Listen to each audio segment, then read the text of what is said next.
8h12, on retrouve Guillaume Tabar pour l'éditorial avec Le Figaro. Guillaume, bonjour. Bonjour David. L'Assemblée nationale l'avait rejeté, le Sénat a adopté hier le budget. On pourrait penser que c'est une bonne nouvelle pour le gouvernement, pourtant le ministre de l'économie a qualifié sa copie, la copie sénatoriale, d'inacceptable. Pourquoi donc ? C'est vrai qu'on a un peu de mal à suivre, mais si Roland Lescure a qualifié cette copie, la copie sénatoriale donc d'inacceptable, c'est parce que les sénateurs ont voté un budget avec un déficit à 5,3% du PIB. Pour rappel, la copie initiale c'était 4,7%. Et face aux demandes des socialistes, Sébastien Lecornu avait lâché du lest en disant « on pourra aller jusqu'à 5%, mais pas au-delà ». Alors, ce qui est fou, c'est que, en forçant un peu le trait, on se disait, les socialistes sont laxistes, mais le Sénat, majoritairement à droite, va rétablir un peu de sérieux budgétaire, avec 5,3 de déficit, soit autant que pour cette année 2025, c'est très loin d'être le cas. Alors, comment expliquez-vous cette dérive du Sénat, très inattendue, un Sénat habituellement parcimonieux ? Oui, alors là, la raison est simple, c'est que lors de son passage à l'Assemblée, le PLF, comme on désigne le budget, avait été lesté d'impôts par milliards, votés aussi bien par la gauche que par le Rassemblement national. Donc ce qu'a fait le Sénat, c'est de nettoyer le budget de tous ces impôts. La surtaxe sur les bénéfices des grands groupes, la taxe sur les holdings, la mise à contribution des collectivités locales.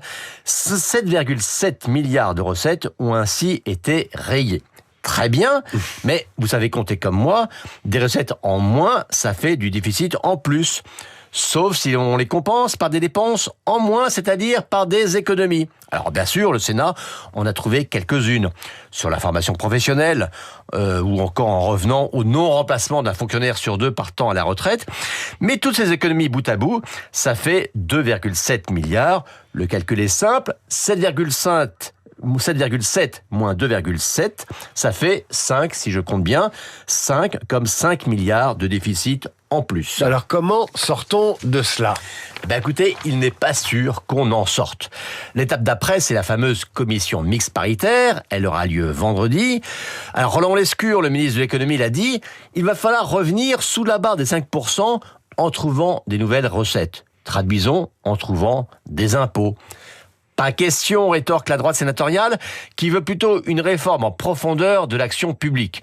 Mais une réforme en profondeur, ça ne se fait pas en une matinée de CMP. Et puis on en revient toujours au même problème initial. Si la CMP n'est pas conclusive, c'est-à-dire s'il n'y a pas d'accord à l'arrivée, le gouvernement devra passer par une loi spéciale et donc remettre un budget en chantier au mois de janvier. Mais si elle est conclusive, il faudra que ces conclusions soient ratifiées par l'Assemblée. Mais là, on sait qu'en cas d'accord de CMP, une CMP dont le centre de gravité est plutôt à droite, ces conclusions-là ne conviendront pas au PS.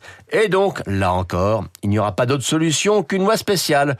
Vous voyez que ce budget ressemble décidément à un labyrinthe dont personne ne trouve la sortie. Ça ressemble à une partie de flipper aussi. Guillaume Tabar, éditorial. On peut tilter la fin d'une partie de flipper. On peut tilter ou claquer et avoir une boule supplémentaire, mais là, ça n'y ressemble pas. On vous retrouve demain pour l'éditorial avec Le Figaro, Guillaume.